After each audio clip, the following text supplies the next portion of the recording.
Welcome to First Congregational United Church of Christ, Boulder. This is the audio version of the weekly devotional. We hope you will tune in every week to listen to the latest offering written by a member of our congregation. Also, feel free to check out our YouTube channel to watch First Cong's Sunday church services. Thank you. We Are All in This Together by Carol Young.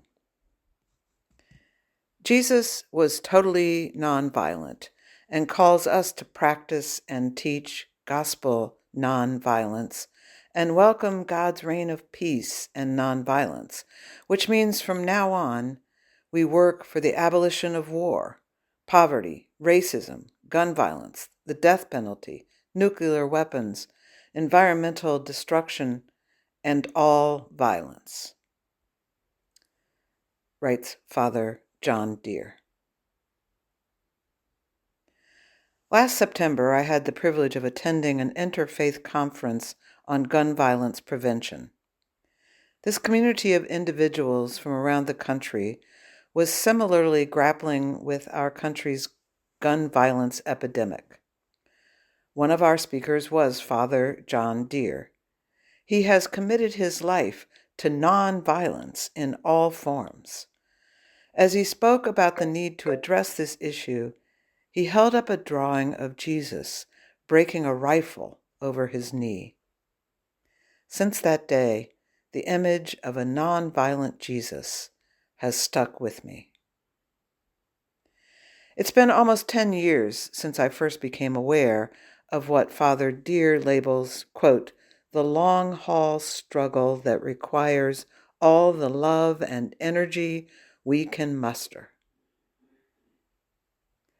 As I write this, our community is remembering the King Soopers shootings on March 22nd, 2021, when 10 innocent people died. We know the heartbreak continues for many. We know our children are traumatized and hurting because of gun violence.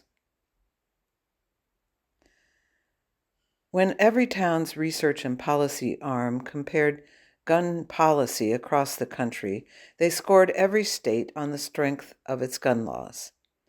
The categories began with 9 national leaders and ended with 9 national failures. Colorado was number 10, leading the Making Progress category. That's good, but not good enough.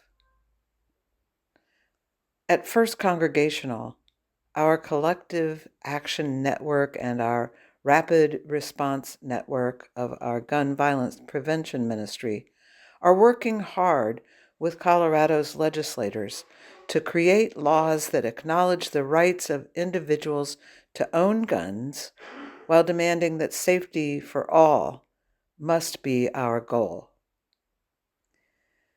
In the midst of our national chaos, there has been hope in the testimonies, letters, and phone calls from so many, including individuals at our church. We are collectively taking action as we witness for hope. As I review the weekly actions that have been offered by our congregation to address so many issues, including racial justice, climate justice, our friends who work for the federal government, and gun violence prevention, I know that we are using our faith to address these issues. I am grateful for every person who has taken the time to address one or more of the issues in the last few weeks.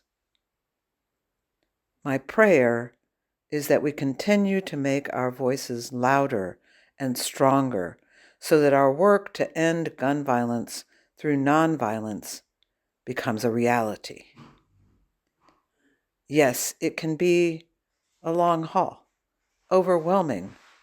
So step back, take a deep breath, choose an action, and dive in. We are all in this together. As the Reverend Dr. Martin Luther King Jr. said, "There's nothing like the tramp, tramp sound of marching footsteps in the streets to bring about change."